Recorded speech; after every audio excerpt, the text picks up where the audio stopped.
When I left to go home, what did you do when you went back in your cell? I said, Mama, I cried like a little baby. She said, son, when I walked out that jailhouse, I cried so hard that it would fill up an ocean. So when I say I understand your pain and what you're going through, I truly mean that from the course of my heart. My friends who are here today, I'm not here because of the system worked for me. That's why I'm always happy to join the journey and get an opportunity to speak to wonderful young people like yourselves. I'm not here because of the system worked.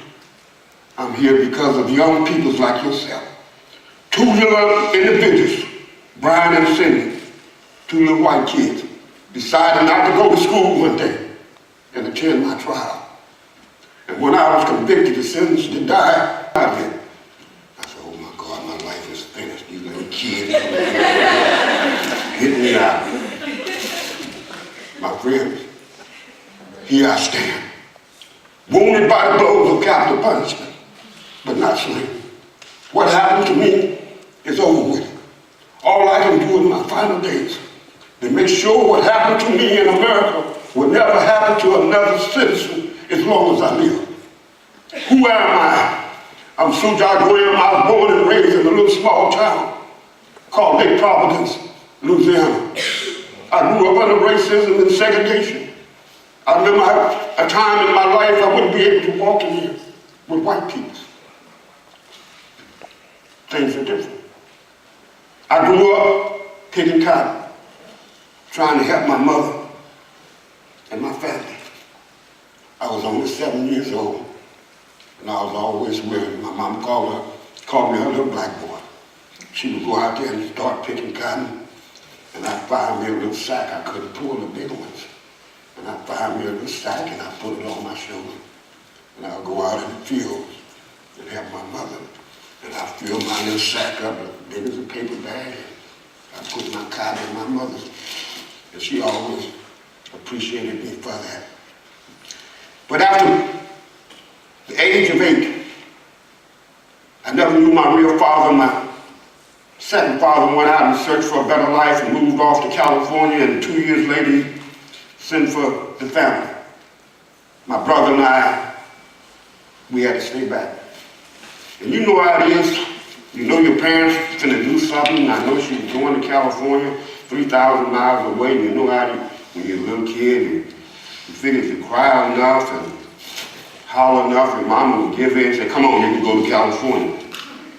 We didn't have inside facilities, and I can remember. And I thought at that time she was the meanest woman I ever met.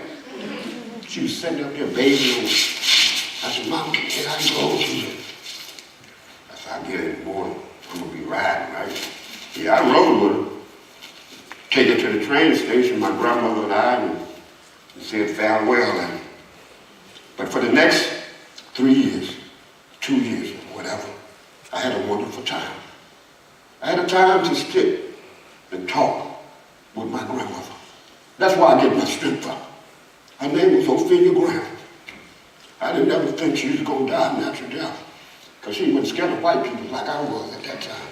When white people come by there doing things, my grandmother used to run them little white kids back to their parents' house, and I would like to see her. I said, you're going to kill my grandmama.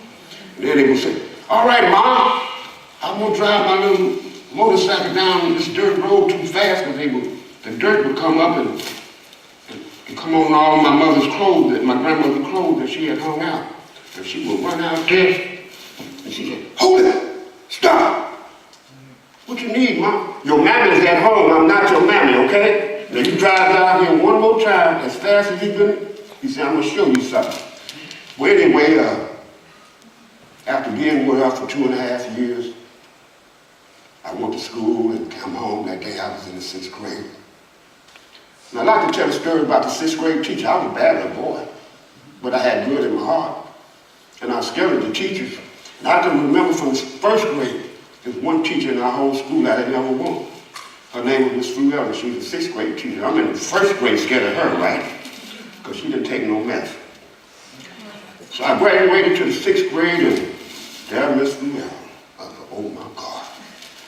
hell am I going to do now? Because I know she's going to end up hitting me with that fan there, because you get them whooping. Now she'll go to death row for something like that.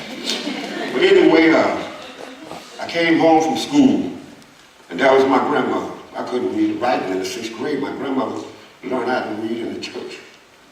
She said, son, I got a letter. I said, what do it say, Grandma? She said, you're going to California. And I was happy to go to California, meet my little brothers and sisters that left in diapers, and see my mother and my second father. But my next stop was that teacher, Miss Fruell.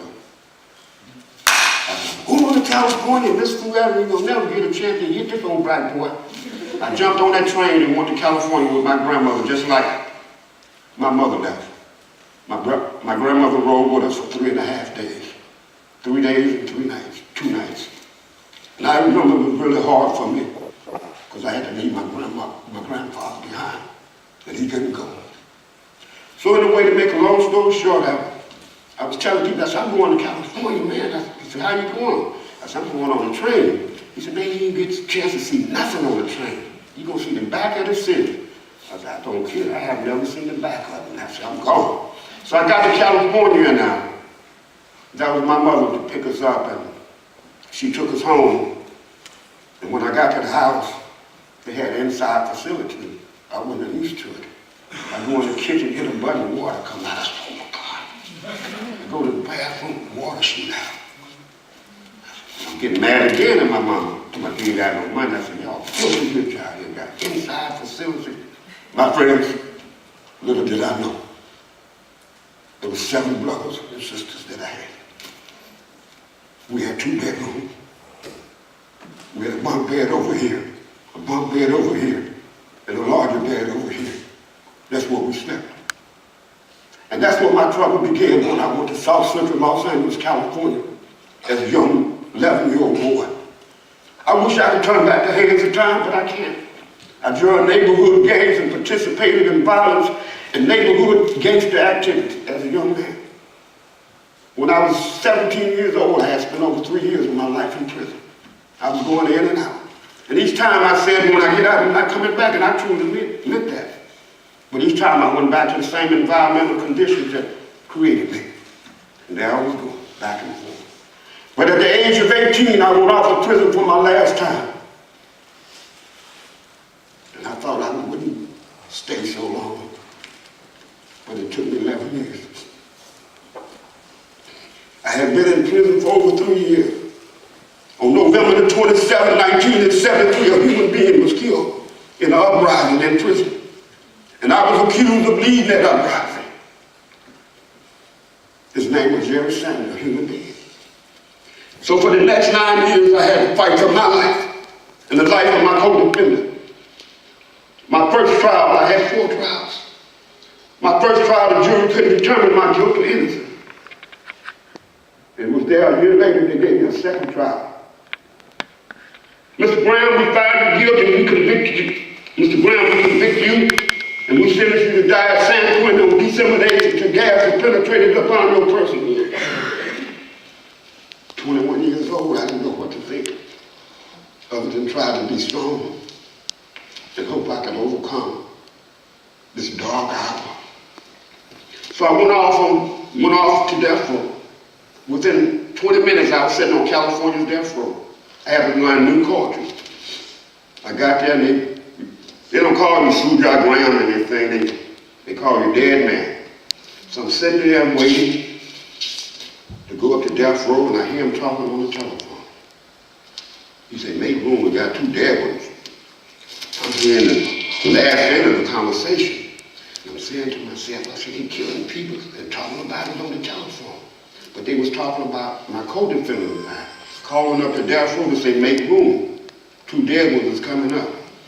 I've been beaten many times in prison by the guards, psychologically, physically, but I've never been beaten twice in one day within an hour. I got accused of 5 assaults within an hour. They accused me of jumping on 12 guards when I was on death row. And how did one man chained up jump on all these guards? So I was accused of that, and after being on death row for 3 years, like I was telling you, I was sitting in my little death row cell, And I never forget, I was sitting in my cell, and you know your basic mobility is from here to here. From here to here. This is how it is. For 9 years, sitting in a little cell. And then one day, I was getting kind of weak. I got tired of hearing dead man. I got tired of hearing this or that. I just woke up and I just wanted to go home. I got tired when they said, you got a lawyer coming to see you. I didn't even want to really go see my lawyer because I know they was going to chain me down. And I didn't want to hear that word, dead man. When I was on San Quentin's death row, it was a big prison. And when you get a visit, they chain you down. And just like this is general population, this is death row here. And when you leave and go on a visit, you have to go through general population, but you all can just walk around all day until lockup time at night. And I can remember being on death row, coming down on the elevator, and I'll never forget that day I felt so weak. I walked out, and before they let you out, they opened this big old gate. And when you surrounded by 12 guards, you'd be surprised how much security they give you to condemn. I couldn't ever understand it. You're going to kill me on a particular day, but you don't want the inmate. You say the prisoner's going to kill me, so you got to protect me. And I can remember me walking out, and the guards would come and surround me. And they would open up that big gate. And they would look at you all, and they'd cock the gun back and say, dead man walking! And everybody would get up against the wall. You all would run up against the wall. But anyway, I had a short experience on death row, a long experience in prison. So I was sitting one day, and I seen this little black boy on the television. They gave us a little television about like this size. And I said, oh shit, he looks like me. I had to listen. The Supreme Court of California will overturn the conviction of 2 black militants that was convicted in 1976. I said, I'm getting out of here now. What's going on? My friends, I had to go through another trial. In my 3rd trial, the jury couldn't determine my guilt or innocence. It was there in my 4th trial. I was 30-some years old. And I just seemed like I couldn't go on if I go in there and the jury number say guilty. How would I go back to San Quentin and start over again? I was fortunate. I stood up. The jury said, not guilty. And I can remember putting my hands in my face. And I said, oh my God. After 11 long years, my greatest nightmare has finally come to an end. My sisters and brothers, I've been out over 20-some years. I go through this every day. Nightmares, can't sleep. Every day of my life, I can be watching my son play baseball and having a wonderful time. And I go into a depression, death row comes to me. You never get over it. So I just learned to live with it. People often ask me, if it hurts so bad, why do you do it? I said, people did it for me. And when I left prison, when I walked out there 20-some years ago, I promised each and every prisoner and human being that was there that I'll fight to the end of my time to make sure that they don't have to experience what I experienced. And when I walked out, I'm not going to be lying to you, I was an angry man. I would put my foot out and hope you step on it so I can pop you aside your head. But it took me time to heal. My mother talked about capital punishment as an alternative. I took punishment out of my vocabulary. I can assure you, if you violate our society, I can protect that society without getting violent. Once you violate society, my first instinct, how do I correct you and protect society? And that's what we have to be in this day and time. And that's how we got to raise our children, to be able to stand up. Like Dr. King said, true peace is not merely the absence of violence, but the presence of justice. And that's what I'm fighting for today. And that's why I want you, and each and every one of you all, to help us do this. Because we can do it. trouble since I've been out. I went to jail. I went to jail for protesting someone I didn't even know. All I know, he was going to be executed in Carolina in 1,000. And a lot of us went to jail that night, and I got up the next morning. They said, there's going to be another one in South Carolina. I said, oh, God, I'm going to go to another execution. I said, I'm going to go, but I'm not going back to that jailhouse. So I went there with his lawyer. And this is because we want to get into questions and answers. I just want to leave you with the words of a man that I never met. And he was totally guilty.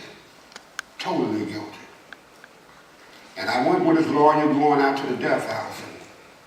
And he wrote some wonderful words out and gave it to his lawyer. And she read it to me. And I don't remember all that he said.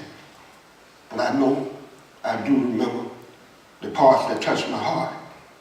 And I want to leave it with the pupils of Houston University. Somewhere I read, the most happiest of peoples don't necessarily have the best of things. They just make the best out of what comes their way. Happiness comes to those who struggle, those who fight, and surely to those who have searched. For only they can appreciate the importance of those who have touched their lives. We can't go on well in life until we overcome our past failures, heartaches, and disappointments. The most brightest of futures would always be based on a forgiven or forgotten past. My sister, when you were born, everyone around you was probably smiling, and you were crying. Go on out and live your life so when you die, you'll be the one that is smiling, and everyone around you will be crying. Thank you. Journey of Hope today, Journey of Hope tomorrow, Journey of Hope forever.